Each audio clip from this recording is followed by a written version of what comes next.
प्रधानमंत्री नरेंद्र मोदी दौरे पर हैं और इस दौरान ब्राजील में G20 शिखर सम्मेलन में वो शामिल हुए और उसके बाद फिर वो यहाँ गुयाना में है और गुयाना में उन्हें सर्वोच्च नागरिक सम्मान से सम्मानित किया गया। और ये जो सम्मान है इसे उन्होंने देश की 140 करोड़ लोगों को समर्पित किया और कहा कि उनके लिए सम्मान है। कई अहम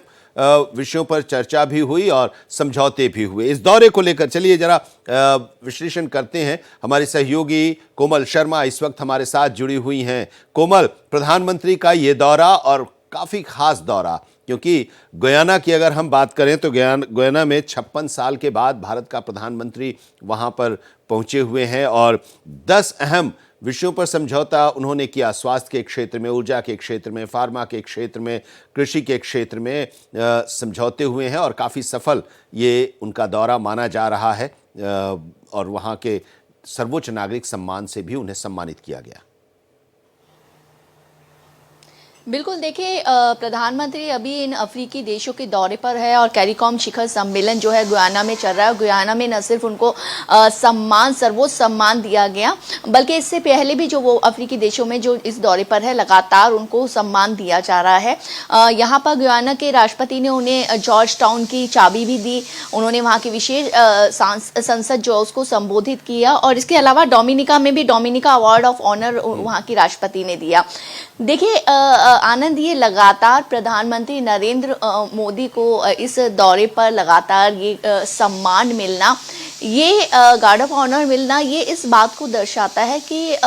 विश्व में न सिर्फ भारत की छवि एक मजबूत छवि के रूप में है, क्योंकि ये अवार्ड जो डोमिनिका में मिला है वो उन्हें कोविड 2021 में जब कोविड की एक तेज़ लहर थी उस समय वैक्सीन जो है 70,000 वैक्सीन जो वो डोमिनिका को उन्होंने दिलवाई थी और एक मानवीय चेहरा अपना दिखाया था। वो उसको लेकर के भारत ने अपनी एक छवि लगातार और जिस तरीके के संबंध जो है बनाए जा रहे हैं विश्व के साथ, दूसरे देशों के साथ, वो एक मजबूत छवि दिखाता है। और इसी के साथ साथ देखिए ये जो अफ्रीकी देश है इनको ज़रूरत है कि विश्व उनकी तरफ देखे, क्योंकि इनमें से कई देश ऐसे हैं जिनको वाकई मानवीय सहायता या आगे विकास के लिए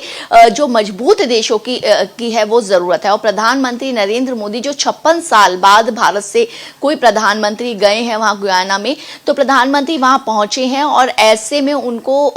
जो न सिर्फ द्विपक्षीय संबंधों के लिए बल्कि जो उनका मानवीय चेहरा भारत की तरफ से जो है दिखाया गया है उसके लिए उनको सर्वोच्च सम्मान दिया गया। देखिए ये एक खास बात यह है कि लगातार अंतर्राष्ट्रीय दौरे पर जब प्रधानमंत्री नरेंद्र मोदी जाते हैं उनको लगातार जो सम्मान मिल रहे हैं, ये सिर्फ सम्मान ही नहीं, ये हमारे दूसरे देशों के साथ एक मजबूत छवि, हमारी विदेश नीति और हमारा मानवीय चेहरा, ये सब कुछ दिखाते हैं। और एक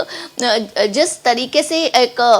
विकसित देश मजबूती से खड़े दिखाई देते हैं उस तरह से विकसित देशों के बराबर खड़े हुआ जो है अब भारत दिखाई देता है। खास तौर से जब आपके लीडर जब बाहर जाते हैं और उनको इस तरीके से सम्मान मिलता है और इस तरीके से द्विसंबंधीय वार्ता होती है और उसमें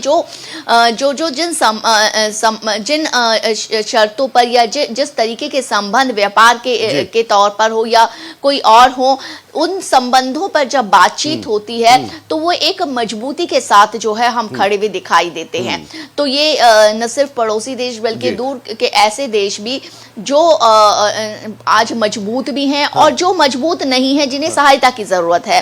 वो दोनों के साथ संबंध जो है भारत के लगातार मजबूत बनते जा रहे हैं। जी शुक्रिया कोमल इस पूरी बातचीत के लिए, प्रधानमंत्री के इस दौरे के बारे में उसका विश्लेषण करने के लिए।